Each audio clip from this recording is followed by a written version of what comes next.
Welcome to CBSE words. इस वीडियो में हम grade 9 maths Ganita Manjari part 1 की एक्सरसाइज सेट 2.4 डिस्कस करेंगे।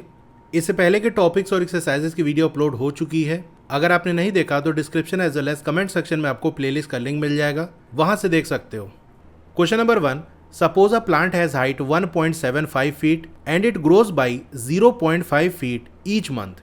अब मान लो एक प्लांट है, उसकी हाइट है 1.75 फीट, हर मंथ उसमें 0.5 फीट की ग्रोथ हो जाती है, मतलब 0.5 फीट हाइट उसकी इंक्रीज कर जाती है। फर्स्ट वाले पार्ट में आपसे पूछ रहा है find the height after 7 months. 7 month बाद उस प्लांट की हाइट क्या हो जाएगी, आप बताओ। तो सबसे पहले जो आपको गिवन है वो आप लिख लो। क्या दिया हुआ है? इनिशियल हाइट दी है, मतलब अभी क्या हाइट है वो दी है, दैट इज 1.75 फीट। इसी के साथ साथ हमको ये भी दिया है कि 1 मंथ में हाइट कितना इंक्रीज हो जाएगी।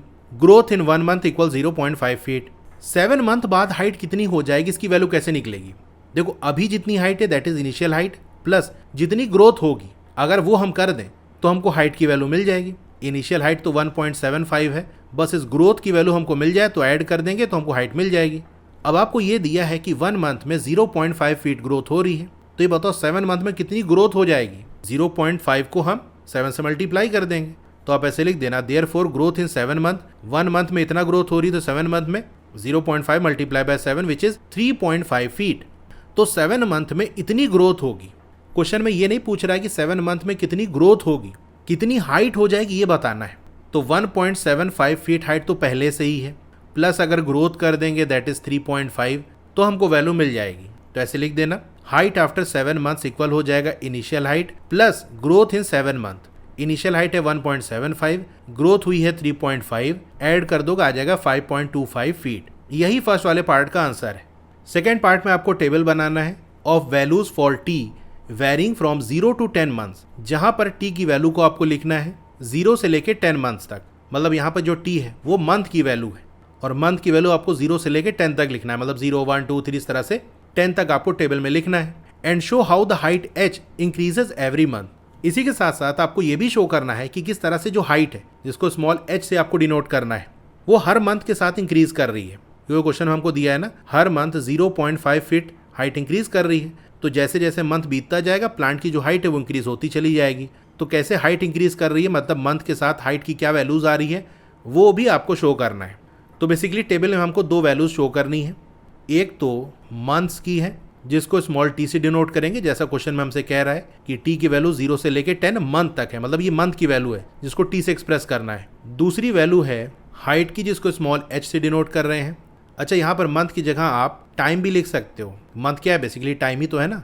तो टाइम जिसको हम स्मॉल टी से डिनोट कर रहे हैं, जिसकी वैल्यू हमको मंथ्स में दी है, तो ये भी लिख सकते हो। बट जैसा आपके बुक में दिया उसी तरह से मैं एक्सप्रेस कर रहा हूँ। अगर आप अपनी बुक में देखोगे तो वहाँ ऐसे ही दिया है कि वैल्यू डे, मंथ, ईयर जो भी दिया है वो लिखा है। फिर उसको कैसे एक्सप्रेस किया जा रहा है, उसके लिए क्या सिंबल यूज़ किया जा रहा है, कॉमा लगा के, वो तो उसी तरह से मैंने लिखा है कि यहाँ पर हमको मंथ्स की वैल्यू दी है जिसको टी से डिनोट कर रहे हैं। तो मंथ हमको 0 से लेकर 10 तक लिखना है, तो लिख दो। अब हर एक टी की वैल्यू के लिए आपको हाइट की वैल्यू बतानी है। तो जब टी की वैल्यू 0 है, यानी मंथ अगर 0 है तो हाइट कितनी होगी? देखो, अभी कोई मंथ बीता नहीं है, मंथ 0 चल रहा है, हर मंथ 0.5 इंक्रीज कर रही है। अभी एक भी मंथ बीता नहीं, मंथ तो 0 चल रहा है, तो वही इनिशियल वाली हाइट होगी, मतलब पहले से जो हाइट है दैट इज 1.75 फीट। अच्छा, यहाँ पर हाइट की जो वैल्यू है फीट में, तो शॉर्ट में FT लिख सकते हो, मतलब लिख देना। अब जब 1 महीना बीतेगा, यानी टी की वैल्यू 0 से जब 1 होगी, तो हाइट की वैल्यू कितना इंक्रीज करेगी? हमको क्वेश्चन में दिया है कि हर मंथ 0.5 फीट जो हाइट है वो इंक्रीज कर रही है। तो जब 1 महीना बीतेगा तो जो हाइट 1.75 थी, इसमें 0.5 और ऐड हो जाएगा, तो ये हो जाएगा 2.25 फीट। फिर जब 1 से 2 मंथ होगा, मतलब एक और महीना बीत चुका, तो फिर से जो हाइट हो चुकी तो उसमें 0.5 और इंक्रीज हो जाएगी। यानी हर बार 0.5 इंक्रीज हो रही है ना, तो जितना हो चुका है 1 महीना और बीतने में 0.5 और इंक्रीज हो जाएगी, तो ये हो जाएगा 2.75। यानी मंथ नंबर 2 में हाइट हो चुकी है 2.75। मंथ नंबर 3 में कितना होगा, मतलब 2 से 3 1 महीना और बीत चुका है, तो 1 महीने में 0.5 और इंक्रीज कर जाएगी, तो ये हो जाएगा 3.25। फिर इसमें 0.5 ऐड करोगे तो 3.75, मतलब हर बार आपको 0.5 ऐड करते चले जाना है, क्योंकि जैसे जैसे एक एक मंथ बीतता जा रहा है हाइट 0.5 इंक्रीज होती चली जा रही है। तो 4 से 5 यानी 1 मंथ का चेंज हुआ, तो हाइट कितना चेंज होगी? 0.5, मतलब यहाँ पर 0.5 ऐड कर दो तो आ जाएगा 4.25। फिर से 0.5 ऐड करोगे तो 4.75, फिर 5.25, 5.75, 6.25 और लास्ट में 6.75। तो ये इस तरह से टेबल फिल हो जाएगा। अब थर्ड वाले पार्ट में आपको एक्सप्रेशन बनाना है जो कि रिलेट करे एच और टी को। तो एक्सप्रेशन कैसे बनेगा? देखो, हाइट की जो वैल्यू है वो हमको कैसे मिलेगी? जैसे मैंने आपको फर्स्ट वाले पार्ट में बताया था कि इनिशियल हाइट प्लस ग्रोथ। तो इनिशियल हाइट है 1.75 फीट प्लस ग्रोथ कितनी हो रही है 1 मंथ में 0.5। यहाँ मैं लिखता हूँ कि 1 मंथ में 0.5, तो 2 मंथ में 0.5 मल्टीप्लाई बाय 2 मतलब डबल हो जाएगी। ग्रोथ की बात कर रहे हैं तो 3 मंथ में 0.5 मल्टीप्लाई बाय 3। इसी तरह अगर हम चलते चले जाएं तो किसी टी वाले मंथ में क्या हो जाएगी 0.5 multiply by T which is 0.5 T. तो हाइट की वैल्यू कैसे मिलेगी? इनिशियल हाइट प्लस ग्रोथ की वैल्यू हमने निकाला 0.5 टी। तो ये एक्सप्रेशन बनेगा। आगे ब्रैकेट में लिख देना where h is height and t is number of months, जहां पर एच हाइट है और टी नंबर ऑफ मंथ्स है। And explain why it represents linear growth. आपको ये भी एक्सप्लेन करना है कि ये जो एक्सप्रेशन हमारा बना ये लीनियर ग्रोथ को क्यों रिप्रेजेंट कर रहा है। तो अगर आप टेबल में देखोगे तो आपको ये समझ में आएगा कि हर एक मंथ के इंक्रीज होने में एक फिक्स अमाउंट हाइट का इंक्रीज हो रहा है। 0 से 1 मंथ का इंक्रीज हुआ तो हाइट कितनी इंक्रीज हुई 1.75 से 2.25 यानी 0.5 फीट का इंक्रीज हुआ। फिर 1 से 2 में भी यही केस है, 2.25 से 2.75 इसमें भी 0.5 का इंक्रीज। 2 से 3 में 1 का इंक्रीज यानी 1 मंथ का, तो हाइट फिर से वही 0.5 इंक्रीज, यानी हर बार 0.5 ऐड होता चला जा रहा है और हमको आगे के मंथ की जो हाइट है वो मिलती चली जा रही है। तो जब कभी ऐसा होता है कि इक्वल इंटरवल में जो ग्रोथ है, जो वैल्यू का इंक्रीज है वो इक्वल है, तो उसी को हम लीनियर ग्रोथ कहते हैं। तो हर बार आप देख रहे हो वही 0.5 का ही इंक्रीज हो रहा है, तो इसीलिए ये लीनियर ग्रोथ है। तो आप ऐसे लिख देना the height increases by same amount that is 0.5 feet every month. जो हाइट का इंक्रीज है वो सेम अमाउंट से हो रहा है, मतलब हर मंथ वही 0.5 ही इंक्रीज हो रही है। Since the rate of increase is constant, अब क्योंकि जो रेट है इंक्रीज होने का यानी हर मंथ वही 0.5 का इंक्रीज है, therefore it represents linear growth, इसीलिए ये लीनियर ग्रोथ को रिप्रेजेंट कर रहा है। क्वेश्चन नंबर 1 हो गया। Question number 2, a mobile phone is bought for ₹10,000, it's value decreases by ₹800 every year. एक मोबाइल फ़ोन को 10,000 रुपये में खरीदा गया, हर साल उसकी जो वैल्यू है वो 800 डिक्रीज कर रही, मतलब 800 कम हो जा रही है हर साल। ऑब्वियस सी बात है, जैसे जैसे मोबाइल पुराना होता जाएगा उसकी वैल्यू कम हो जाएगी। भाई अभी 10,000 रुपये का एक मोबाइल फ़ोन आप ले आए, 1 साल बाद बेचने जाओगे तो 10,000 का नहीं बिकेगा, क्योंकि अब उसकी वैल्यू 10,000 नहीं रह गई और कम हो गई है, तो 10,000 से कम में बिकेगा। तो वही बात यहाँ पर कह रहा है कि 10,000 रुपये का मोबाइल खरीदा गया, हर साल उसकी वैल्यू 800 डिक्रीज हो रही है, कम हो रही है। फर्स्ट वाले पार्ट में आपको बताना है find the value of the phone after 3 years. 3 साल बाद उसकी वैल्यू क्या रह जाएगी आप बताओ। तो 1 ईयर में 800 रुपीज उसकी वैल्यू डिक्रीज हो रही है, तो 3 ईयर में कितनी हो जाएगी 3 मल्टीप्लाई बाय 800 विच इज 2400, मतलब 3 साल में 2400 रुपीज उसकी वैल्यू डिक्रीज हो जाएगी, कम हो जाएगी। तो जितनी वैल्यू कम हो गई उसी को हम सब्सट्रैक्ट कर दें अभी की वैल्यू में से, तो क्या वैल्यू रह जाएगी आपको पता चल जाएगा। भाई 2400 रुपये उसकी वैल्यू कम हो गई है, 10,000 पहले थी, तो 10,000 माइनस 2400 कर दोगे तो 3 साल बाद क्या वैल्यू रह जाएगी आपको पता चल जाएगा। तो सबसे पहले आप गिवन डाटा लिख देना। हमको दिया है इनिशियल वैल्यू, मतलब मोबाइल फ़ोन की अभी क्या वैल्यू है, that is 10,000। Depreciation in 1 year, depreciation मतलब कितनी वैल्यू कम हो गई। अब ये वर्ड मैं क्यों यूज़ कर रहा हूँ, क्योंकि आप देख सकते हो यहाँ पर सेकेंड वाले पार्ट में डिप्रिशिएट लिखा हुआ है, अदरवाइज मैं लिख देता कितनी वैल्यू डिक्रीज हो रही है। तो ये टर्म आपको क्वेश्चन में मेंशन है, इसीलिए मैंने इसी फॉर्म में लिख दिया। डिप्रिसिएशन इन 1 ईयर, 1 साल में कितनी वैल्यू डिक्रीज हो जाएगी ये आपको दिया है, कितना डिक्रीज होगी 800, तो 3 ईयर में आप ऐसे लिख देना therefore depreciation in 3 year 800 multiply by 3 which is 2400। Value of phone after 3 year क्या रह जाएगा, अभी जो वैल्यू है माइनस कितना डिप्रिशिएट हो गया 3 ईयर में, कितनी वैल्यू कम हो गई, तो उतना पार्ट रिमूव कर दो जितनी वैल्यू कम हो गई। तो इनिशियल वैल्यू है 10,000 माइनस 2400, तो आ जाएगा ₹7,600। तो 3 साल बाद मोबाइल की ये वैल्यू रह जाएगी। ध्यान रखना क्वेश्चन में हमसे नहीं पूछ रहा कितना डिक्रीज हो रही है, कितनी वैल्यू रह जाएगी आप बताओ। मोबाइल फ़ोन की 3 साल बाद क्या वैल्यू होगी। सेकेंड वाले पार्ट में आपको टेबल बनाना है, जहाँ पर टी की वैल्यूज़ को आपको लिखना है 0 से लेके 8 ईयर्स, मतलब यहाँ पर हमको ईयर्स की वैल्यू दी है जिसको टी से रिप्रेजेंट किया जा रहा है। And show how the value of phone, जिसको वी से डिनोट किया जा रहा है, डिप्रिशिएट्स विद टाइम। तो यहाँ भी हम ऐसे टेबल बना लेंगे। 2 वैल्यूज़ यहाँ पर भी हमको दी है, एक तो ईयर्स की वैल्यू दी है जिसको टी से रिप्रेजेंट किया जा रहा है, दूसरा मोबाइल की जो वैल्यू है जिसको वी से रिप्रेजेंट किया जा रहा है, और ये वैल्यू रुपीज़ के अंदर है। तो ईयर हमको क्वेश्चन में मेंशन है 0 से 8 तक, तो ये हमने 0 से 8 तक लिख लिया। अब हर एक ईयर के लिए मोबाइल की क्या वैल्यू है वो हम लिख लेंगे। ईयर 0 की बात कर ले, अभी एक भी साल बीता नहीं है, बिल्कुल नया नया फ़ोन अभी लेके आए हैं, तो अभी तो वैल्यू उतनी ही रहेगी ना, जो इनिशियल वैल्यू है दैट इज़ 10,000। जब एक साल बीत जाएगा तो वैल्यू 800 कम हो जाएगी, यानी इसी 10,000 में 800 हम सब्सट्रैक्ट कर दें तो आ जाएगा 9,200, तो अब इतनी वैल्यू रह गई है। जब 2 साल बीत जाएगा तो 800 और कम हो जाएगी, तो 9,200 तो हो गई थी, 800 और इसमें से कम कर दो तो आ जाएगा 8,400। एक साल और बीतेगा तो 800 और कम हो जाएगी वैल्यू, तो 8,400 में से 800 सब्सट्रैक्ट कर दो तो आ जाएगा 7,600। तो बस 800 सब्सट्रैक्ट करते चले जाएंगे, अगली वाली वैल्यू हमको मिलती चली जाएगी। 6,800, 6,000, 5,200, 4,400, 3,600। तो जैसे जैसे एक एक साल बीतता चला जा रहा है, फ़ोन की जो वैल्यू है वो 800 कम होती चली जा रही है। थर्ड वाले पार्ट में आपको एक्सप्रेशन बनाना है जो V और T को रिलेट करे, और यहाँ भी जैसे क्वेश्चन नंबर 1 में हमने देखा था, explain why it represent linear decay. ये लीनियर डीके को क्यों रिप्रेजेंट कर रहा है ये भी आप बताओ। यहाँ पर डीके हो रहा है ना, देखो वैल्यू कम हो रही है, तो लीनियर डीके क्यों हो रहा है इसका रीज़न भी आपको बताना है। पहले हम एक्सप्रेशन बना लेते हैं। एक्सप्रेशन देखो कैसे बनेगा, मोबाइल फ़ोन की जो वैल्यू है वो इक्वल होगी किसके, अभी क्या वैल्यू है दैट इज़ 10,000, इसमें से जितनी वैल्यू उसकी डिक्रीज़ हो रही है, जितना डिप्रिशिएट हो रही है वैल्यू, उसको रिमूव कर दें तो क्या वैल्यू रह जाएगी हमको पता चल जाएगा। तो 1 ईयर में कितनी वैल्यू डिक्रीज़ कर रही है क्वेश्चन में दिया है दैट इज़ 800। 2 ईयर में 800 मल्टीप्लाई बाई 2, 3 ईयर में 800 मल्टीप्लाई बाई 3, मतलब जितना साल बीतता चला जाएगा उसी से मल्टीप्लाई कर देंगे। अब इसी तरह से अगर हम चलते चले जाएं तो जब T ईयर बीत जाएगा तो उस समय वैल्यू कितना डिक्रीज़ हो जाएगी, 800 multiply by T which is 800T, मतलब इतनी जो वैल्यू है वो डिक्रीज़ हो जाएगी। तो जितनी वैल्यू डिक्रीज़ हो जाएगी उतना पार्ट हम रिमूव कर देंगे, भाई इतनी वैल्यू कम हो गई हटा दो इसको। बचा कितना, तो पहले 10,000 थी, इसमें से 800T अगर हम सब्सट्रैक्ट कर दें तो क्या वैल्यू रह जाएगी वो हमको पता चल जाएगा। यहाँ आप देख सकते हो V और T को हमने रिलेट कर दिया। आगे ब्रैकेट में लिख देना where V is value of phone and T is the number of years. Reason भी बताना है कि क्यों ये लीनियर डीके है, तो ऐसे लिख देना the phones value decreases bye the same amount. Phone की जो वैल्यू है वो सेम अमाउंट से डिक्रीज हो रही है, दैट इज़ ₹800 एवरी ईयर। हर साल 800 कम होती चली जा रही है। तो जितनी वैल्यू कम हो रही है, जो डिक्रीज हो रहा है अमाउंट, वो फिक्स है कि भैया हर बार 800 ही कम हो रहा है।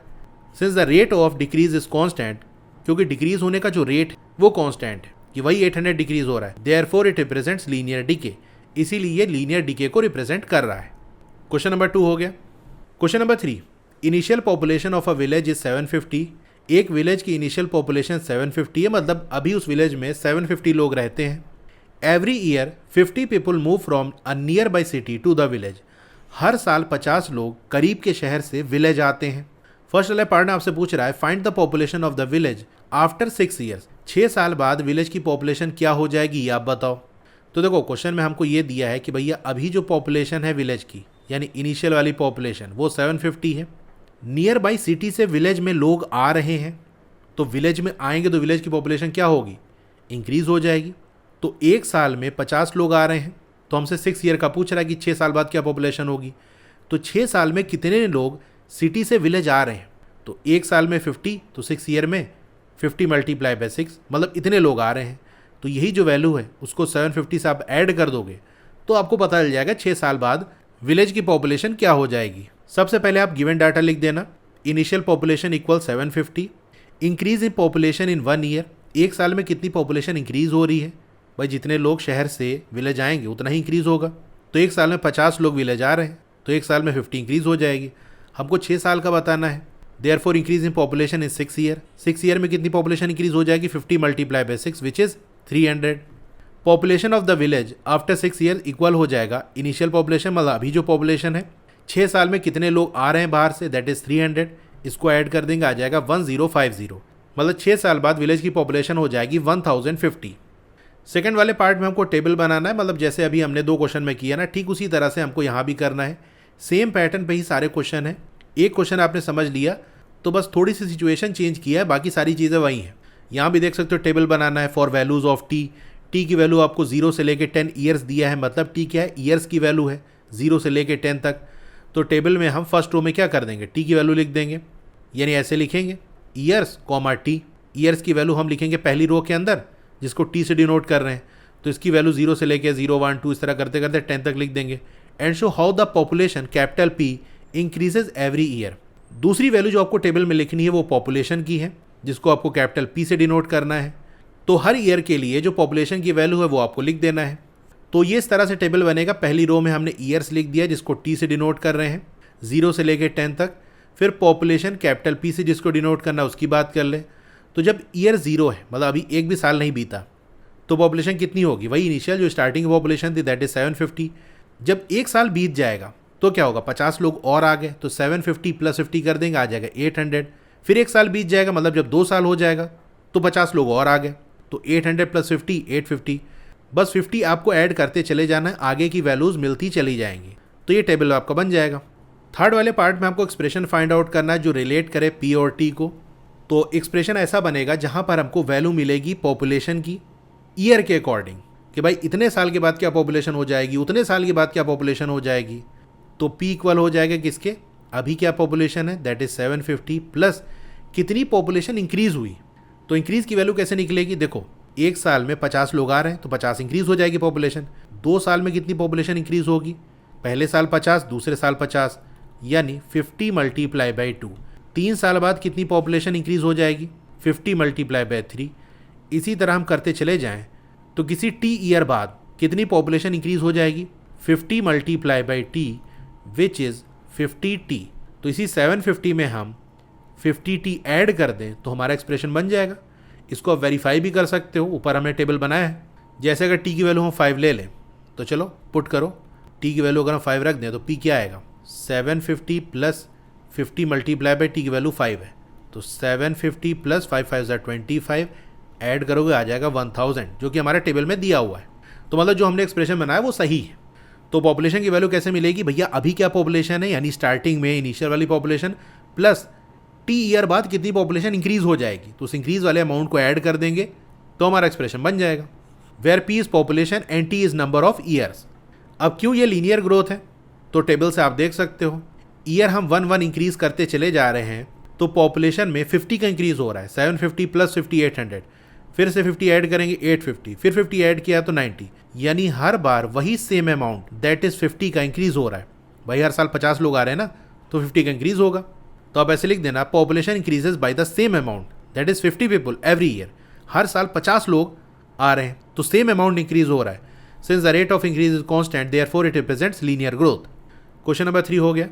अगर आप क्लास 9 मैथ्स में अच्छा स्कोर करना चाहते हो तो उसके लिए मैं ओसवाल बुक्स को सजेस्ट करूंगा। ये काफी अच्छी बुक है। इसके अंदर आपको हर चैप्टर की स्टार्टिंग में रिवीजन नोट्स मिल जाएंगे, फंडामेंटल फैक्ट्स हो गया, निमोनिक्स हो गया, examples, real life based examples, इस तरह के माइंड मैप्स मिल जाएंगे जो आपको फास्ट रिवीजन में हेल्प करेंगे, क्योंकि इसके अंदर आपको पूरे चैप्टर की समरी जो फॉर्मुलेस वगैरह वो सब दिए होते हैं। आपको क्वेश्चन आंसर्स मिल जाएंगे टॉपिक वाइज। इसके अंदर ऑब्जेक्टिव टाइप क्वेश्चंस हो गया जिसमें एमसीक्यूज, असर्शन, रीजन। फिर सब्जेक्टिव टाइप में आपको शॉर्ट आंसर टाइप मिल जाएंगे, level 1, level 2, long answer type questions मिल जाएंगे। क्वेश्चन में क्या कॉन्सेप्ट अप्लाई हो रहा है, आंसर टिप्स, कॉमन जो मिस्टेक्स हो जाती है ये भी आपको मिल जाएगा। फिर एनसीईआरटी की जो इन टेक्स्ट क्वेश्चन है यानी चैप्टर के बीच बीच में जो क्वेश्चन दिए होते हैं पेज वाइज उनके सॉल्यूशन मिल जाएंगे, एक्सरसाइज के सॉल्यूशंस मिल जाएंगे, एनसीईआरटी एग्जाम्पल के इंपॉर्टेंट क्वेश्चंस के solution, competency focus practice questions with solution आपको मिल जाएगा। अगर आपको इस बुक को परचेज करना है तो मैंने डिस्क्रिप्शन में लिंक दे दिया, वहां पर आप क्लिक कर दो, बाय नाउ पे क्लिक करो, टॉप पे कूपन कोड एंटर कर दो USMAN10, अप्लाई कर दो, आपको 10% का एक्स्ट्रा डिस्काउंट मिल जाएगा। फिर मोबाइल नंबर एंटर करके बाय कर सकते हो।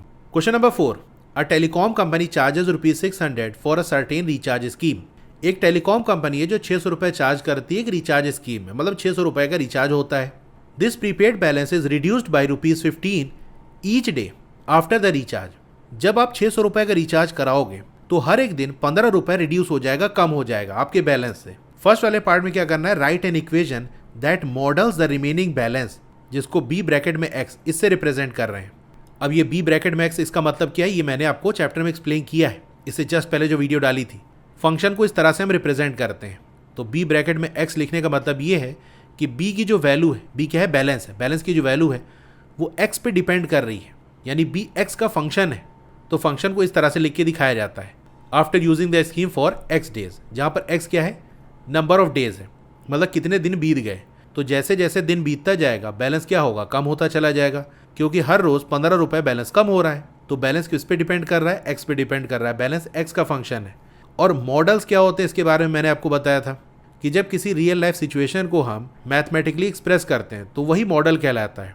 तो यहाँ एक रियल लाइफ सिचुएशन ही तो आपको दी है, उसको मैथमेटिकल एक्सप्रेशन से आपको रिप्रेजेंट करना है, मतलब मॉडल करना है। तो बेसिकली हमको एक्सप्रेशन बनाना है जहां से हमको बैलेंस की वैल्यू मिले, और बैलेंस को यहाँ पर क्वेश्चन में दिया है कि इस तरह से रिप्रेजेंट करो, b ब्रैकेट में x, यानी b is a function of x। तो सबसे पहले आपको गिवन डाटा लिख देना है। इनिशियल बैलेंस दिया है that is 600, balance reduced in 1 day, एक दिन में कितना बैलेंस कम हो रहा है दैट इज ₹15। हमको ये बताना है कि x डेज बाद कितना बैलेंस रह जाएगा। तो भैया 600 मिला था, इसमें से जितना बैलेंस कम हो गया उसको सब्सट्रैक्ट कर दें तो कितना बैलेंस रह जाएगा वो हमको पता चल जाएगा। तो एक दिन में 15 रुपये कम हो रहा है तो x डेज में 15 multiply by x which is 15x, यानी 600 में से 15x सब्सट्रैक्ट कर दें तो कितना बैलेंस रह जाएगा ये हमको मिल जाएगा। तो आप ऐसे लिख देना therefore balance reduced in x days में कितना बैलेंस रिड्यूस हो जाएगा, एक दिन में 15 तो x डेज में 15 multiply by x which is 15x। तो जितना बैलेंस कम हो रहा है उतना हटा दें तो कितना बैलेंस बचा है वो आ जाएगा। Remaining balance equal initial balance minus balance reduced. Remaining balance को b as a function of x इस तरह से हमको लिखना है जैसे क्वेश्चन में कह रहा है। इक्वल इनिशियल बैलेंस क्या है 600, बैलेंस रिड्यूस कितना हो रहा है 15x, तो 600 माइनस 15x कर देंगे तो ये रिलेशन बन के आ जाएगा। यही हमको बनाना था। Explain why it represents linear decay. ये जो एक्सप्रेशन है वो लीनियर डिके इसलिए रिप्रेजेंट कर रहा है क्योंकि हर रोज वही 15 रुपये कम हो रहा है, यानी सेम अमाउंट रिड्यूस हो रहा है। तो कम हो रहा है मतलब डिके, सेम अमाउंट मतलब लीनियर। तो रीजन में आप लिख देना the balance decreases by same amount that is ₹15 every day since the rate of decrease is constant therefore it represents linear decay. क्योंकि डिक्रीज होने का जो रेट है वो कॉन्स्टेंट, वो फिक्स है, वही 15 रुपये हर रोज कम हो रहा है, तो ये लीनियर डिके को रिप्रेजेंट करेगा। अब सेकंड वाले पार्ट में पूछ रहा है how many days will the balance run out, कितने दिन बाद जो बैलेंस है वो रन आउट हो जाएगा मतलब खत्म हो जाएगा। तो सबसे पहले जो हमने एक्सप्रेशन बनाया वो लिख लेंगे। अब बैलेंस रन आउट मतलब बैलेंस जीरो हो जाए, बैलेंस की वैल्यू ये है तो इसकी जगह आपको जीरो पुट कर देना है और सॉल्व कर देना है। देखो आपसे डेज की वैल्यू पूछ रहा है ना, और डे को हम x से रिप्रेजेंट कर रहे हैं, मतलब x की वैल्यू हमको चाहिए, और बैलेंस की वैल्यू को b से डिनोट किया जा रहा है जो कह रहा है कि बैलेंस रन आउट मतलब बैलेंस खत्म हो गया, खत्म हो गया मतलब जीरो हो गया। अब ये माइनस 15x उधर जाएगा तो प्लस का 15x हो जाएगा। 15x equal 600, x equal 600 divided by 15, 15 4 × 60 तो ये आ जाएगा 40। Balance will run out after 40 days, तो 40 दिन बाद बैलेंस खत्म हो जाएगा। अब थर्ड वाले पार्ट में वही आपको टेबल बनाना है of values for x varying from 1 to 10 days. तो टेबल बनाओ, उसके अंदर x की वैल्यू आपको पुट करना है 1 से लेके 10 डेज तक, and show how the balance bx reduces with time, और किस तरह से जो बैलेंस है that is bx, b as a function of x, time के साथ कैसे रिड्यूस हो रहा है, यानी टाइम के साथ बैलेंस कैसे कम हो रहा है उस टेबल के अंदर आपको ये भी शो करना है। तो इस तरह से टेबल बनेगा जहां पहली रो के अंदर आपको डेज लिख देना है जिसको x से रिप्रेजेंट करना है जैसा क्वेश्चन में मेंशन किया है। सेकेंड रो में आपको बैलेंस लिख देना है, बैलेंस को bx से रिप्रेजेंट करना है वो हमने लिख दिया। डे हमारा 1 से लेके 10 तक होना चाहिए वो हमने फिल कर दिया। फिर हर एक दिन क्या बैलेंस होगा उसकी वैल्यू बैलेंस वाली रो में लिख देंगे। जैसे डे 1 को क्या होगा, देखो स्टार्टिंग में बैलेंस था 600, जब एक दिन बीतेगा यानी डे 1 को क्या होगा 15 रुपये कम हो जाएगा, तो 600 माइनस 15 कर देंगे तो आ जाएगा 585। अगर डे 0 से स्टार्ट करता तो 600 से हमारी वैल्यू स्टार्ट होती, लेकिन अब डे 1 हो चुका मतलब एक दिन बीत चुका है तो हर एक दिन 15 रुपये कम हो रहा है। तो पहले तो स्टार्टिंग में 600 था, लेकिन क्योंकि डे 1 हो चुका है ना, एक दिन हो गया तो 15 रुपये कम हो जाएगा, तो हो जाएगा 585। फिर डे 2 की बात करें तो 15 रुपये और कम हो जाएगा, यानी हर रोज़ 15 रुपये कम होता जा रहा है। तो 585 था 570 हो गया, 555 हो गया, फिर इसमें 15 सब्सट्रैक्ट करोगे 540, तो 15 आपको सब्सट्रैक्ट करते चले जाना, आगे की वैल्यूज़ आपको मिलती चली जाएगी। तो ये हमारा टेबल बन गया। क्वेश्चन नंबर 4 हो गया। मैथ्स और साइंस की प्लेलिस्ट का लिंक मैंने डिस्क्रिप्शन में दे दिया है, वहाँ से वो वीडियोज़ आप जाके देख सकते हो। अगर आपको वीडियो अच्छी लगी हो तो लाइक करके चैनल को सब्सक्राइब कर लो। मैंने एक नया चैनल भी बनाया specially for class 9th and 10th, उसको भी सब्सक्राइब कर लो, डिस्क्रिप्शन में लिंक दे दिया है। और हाँ, व्हाट्सएप चैनल भी ज़रूर से ज्वाइन कर लेना, वहाँ आपको अपडेट वगैरह मिलती रहेंगी। मिलते हैं फिर नेक्स्ट वीडियो में। Thank you.